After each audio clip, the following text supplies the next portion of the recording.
आदरणीय अध्यापकों एवं प्रिय दोस्तों को मेरा नमस्कार।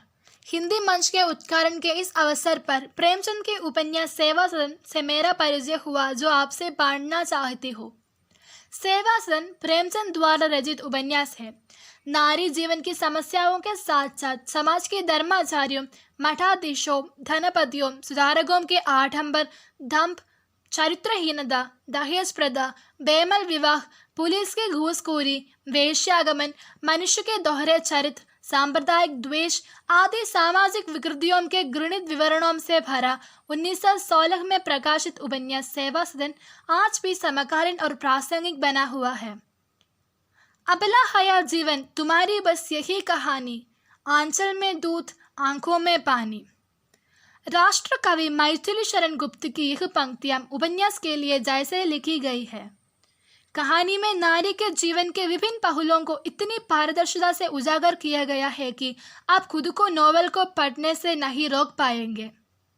नारी जाति की परवशता, निस्सहाय अवस्था, आर्थिक एवं शैक्षिक परतंत्रता अर्थात नारी दुर्दशा पर आज के हिंदी साहित्य में प्रमुख चर्चा हो रही है।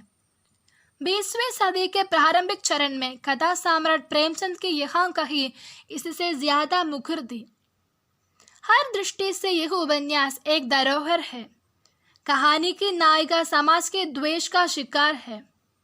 सालों पहले प्रेमचंद ने जिन सामाजिक कलंकों को उजागर किया था वह आज भी मौजूद है।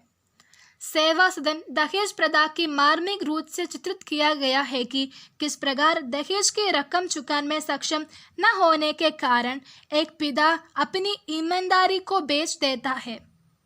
मुख्य कथापात्रों हैं दारोगा कृष्णचंद्र, पत्नी गंगांजलि, 2 बेटियां सुमन और शांदा। अपनी बेटियों को ब्याह करवाने के लिए कोई शिक्षित परिवार से पर ढूंढना चाहते हैं, पर उन सबका मोल ईमानदार कृष्णचंद्र के लिए भारी पड़ जाती है। दारोगा जी अपनी दोनों बेटियों से बहुत प्यार करते थे, इसलिए बाजार से जो कुछ भी खरीदे हैं दोनों के लिए एक जैसे खरीदे। बड़ी लड़की सुमन दूसरों के बटकर रहना चाहती थी और छोटी लड़की शांदा को जो कुछ मिले उसी से प्रसन्न रहती। दारोगा जी के जेल जाने एवं दहेज के रकम अदा करने में सक्षम न होने के कारण सुमन का विवाह गरीब गजादार से होता है। पति परिवार से बाहर निकालने तथा सुमन की वेश्यावृत्ति को अपनाने की कथा अत्यंत मार्मिक है। कहानी के अंत में विधवा आश्रम में उसके ठहराव तथा आश्रम से निकलने के बाद आत्महत्या की कोशिश के समय गजादार से उसके फेंट कहानी के महत्वपूर्ण अंश है।